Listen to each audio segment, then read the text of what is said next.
नमस्कार प्रिय भक्तों, आप सभी का हमारे चैनल आध्यात्मिक कथा में हार्दिक स्वागत है। आज के इस पावन वीडियो में हम आपके लिए लेकर आए हैं शनिवार व्रत की पवित्र और फलदायी कथा, जिसका श्रवण और पालन करने से भगवान शनि की कृपा सब भक्तों पर बनी रहती है और सबकी मनोकामनाएं पूर्ण होती हैं और जीवन में सुख शांति समृद्धि आती है। तो आइए श्रद्धा और विश्वास के साथ इस शनिवार व्रत की कथा को सुनते हैं। इस समय स्वर्गलोक में सबसे बड़ा कौन के प्रश्न पर नवग्रहों में विवाद हो गया। विवाद इतना बड़ा कि परस्पर भयंकर युद्ध की स्थिति बन गई। निर्णय के लिए सभी देवता देवराज इंद्र के पास पहुँचे और बोले, हे देवराज, आपको निर्णय करना होगा कि हम में से सबसे बड़ा कौन है। देवताओं का प्रश्न सुनकर देवराज इंद्र उलझन में पड़ गए। इंद्र बोले, मैं इस प्रश्न का उत्तर देने में असमर्थ हूँ। हम सभी पृथ्वी लोक में उज्जैनी नगरी में राजा विक्रमादित्य के पास चलते हैं। देवराज इंद्र सहित सभी ग्रह देवता उज्जैनी नगरी पहुँचे। महल में पहुँचकर जब देवताओं ने उनसे अपना प्रश्न पूछा तो राजा विक्रमादित्य भी कुछ देर के लिए परेशान हो उठे, क्योंकि सभी देवता अपनी अपनी शक्तियों के कारण महान थे। किसी को भी छोटा या बड़ा कह देने से उनके क्रोध के प्रकोप से भयंकर हानि पहुंच सकती थी। अचानक राजा विक्रमादित्य को एक उपाय सूझा और उन्होंने विभिन्न धातुओं स्वर्ण, रजत, चांदी, कांसा, तांबा, शीशा, रागा, जस्ता, अपरक, आवा, लोहे के 9 आसन बनाए। धातुओं के गुणों के अनुसार सभी आसनों को एक दूसरे के पीछे रखवा कर उन्होंने देवताओं को अपने अपने सिंहासन पर बैठने को कहा।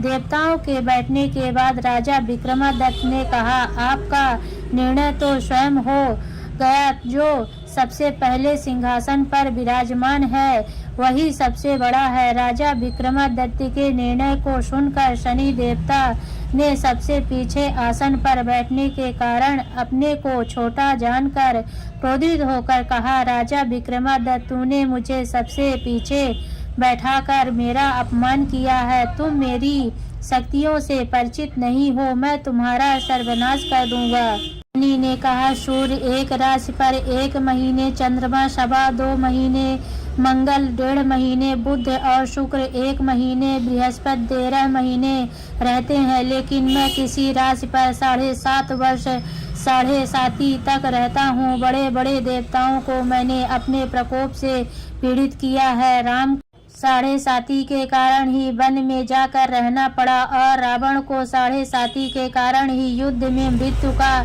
शिकार बनना पड़ा। राजा, अब तू भी मेरे प्रकोप से नहीं बच सकेगा। इसके बाद अन्य ग्रहों के देवता तो प्रसन्नता के साथ चले गए, परंतु शनि देव बड़े क्रोध के साथ वहां से विदा हुए। राजा विक्रमादित्य पहले की तरह ही न्याय करते रहे। उनके राज्य में सभी स्त्री पुरुष बहुत आनंद से जीवन यापन कर रहे थे। कुछ दिन ऐसे ही बीत गए। इधर शनि देवता अपने अपमान को भूल न पाए। विक्रमादित्य से बदला लेने के लिए एक दिन शनि देव ने घोड़े के व्यापारी का रूप धारण किया और बहुत से घोड़े के साथ उज्जैनी नगरी पहुँचे। राजा विक्रमादित्य ने राज्य में किसी घोड़े के व्यापारी के आने का समाचार सुना तो अपने अश्वपाल को कुछ घोड़े खरीदने के लिए भेजा। घोड़े बहुत कीमती थे। अश्वपाल ने जब वापस लौटकर इस संबंध में बताया तो राजा विक्रमादित्य ने स्वयं आकर एक सुंदर व शक्तिशाली घोड़े को पसंद किया।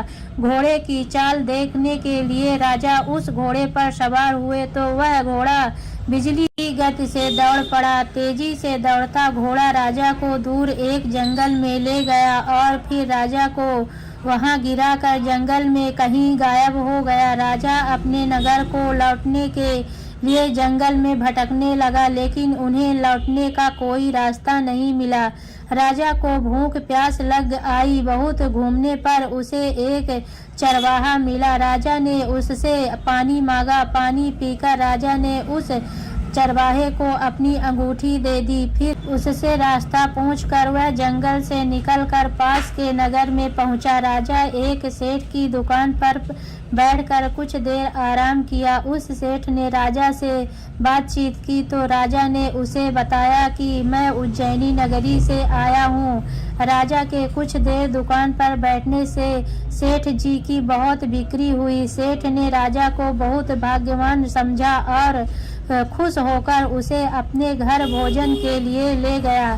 सेठ के घर में सोने का एक हार खूंटी पर लटका हुआ था। राजा को उस कमरे में छोड़कर सेठ कुछ देर के लिए बाहर आ गया। तभी एक आश्चर्यजनक घटना घटी। राजा देखते देखते सोने के उस हार को खूंटी निगल गई। सेठ ने कमरे में लौटकर हार को गायब देखा तो चोरी का संदेह राजा पर ही हुआ, क्योंकि उस कमरे में राजा के अलावा और कोई नहीं बैठा था। सेठ ने अपने नौकरों से कहा कि इस परदेसी को रस्सियों से बांधकर नगर के राजा के पास ले चलो। राजा ने विक्रमादित्य से हार के बारे में पूछा तो उसने बताया कि उसके देखते देखते खूंटी ने हार को निगल लिया था। इस पर राजा ने क्रोधित होकर चोरी करने के अपराध में विक्रमादित्य के हाथ पांव कटवाने का आदेश दे दिया। राजा विक्रमादित्य के हाथ पांव काटकर उसे नगर की सड़क पर छोड़ दिया गया।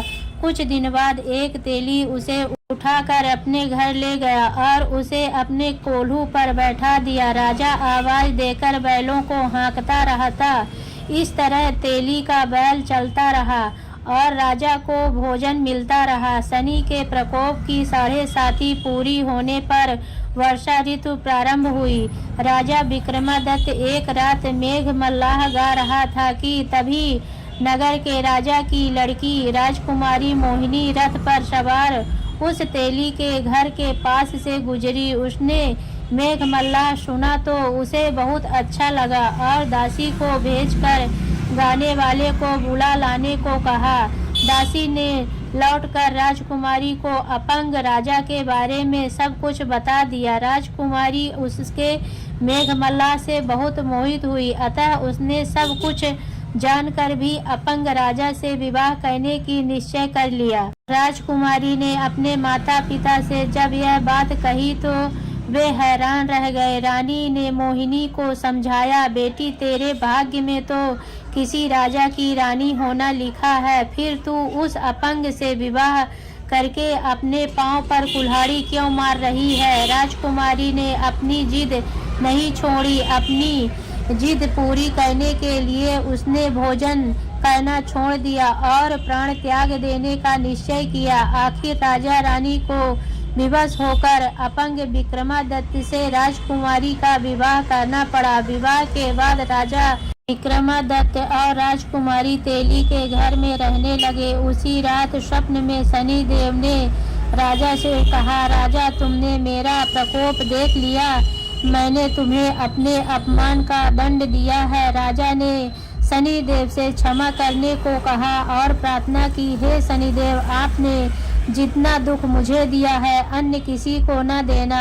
शनि देव ने कुछ सोचकर कहा, राजा मैं तुम्हारी प्रार्थना स्वीकार करता हूँ। जो कोई स्त्री पुरुष मेरी पूजा करेगा, शनिवार को व्रत करके मेरी व्रत कथा सुनेगा, उस पर मेरी अनुकंपा बनी रहेगी। प्रातः काल राजा विक्रमादित्य की नींद खुली तो अपने हाथ पांव देखकर राजा को बहुत खुशी हुई। उसने अपने मन ही मन शनि देव को प्रणाम किया। राजकुमारी भी राजा के हाथ पांव सही सलामत देखकर आश्चर्य में डूब गई।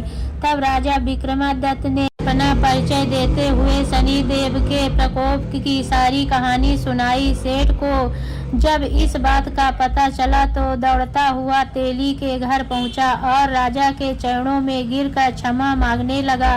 राजा ने उसे क्षमा कर दिया, क्योंकि यह सब तो शनि देव के प्रकोप के कारण हुआ था। सेठ राजा को अपने घर ले गया और उसे भोजन कराया। भोजन कराते समय वहाँ एक आश्चर्यजनक घटना घटी।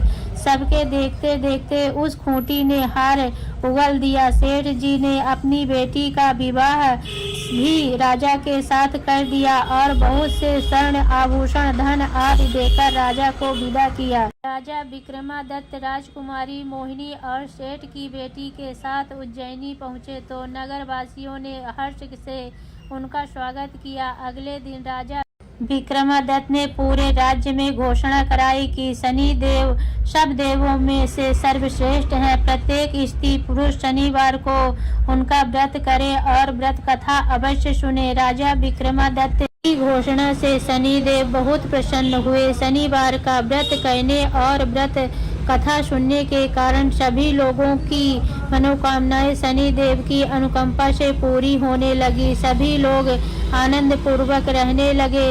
बोले शनिदेव भगवान की जय।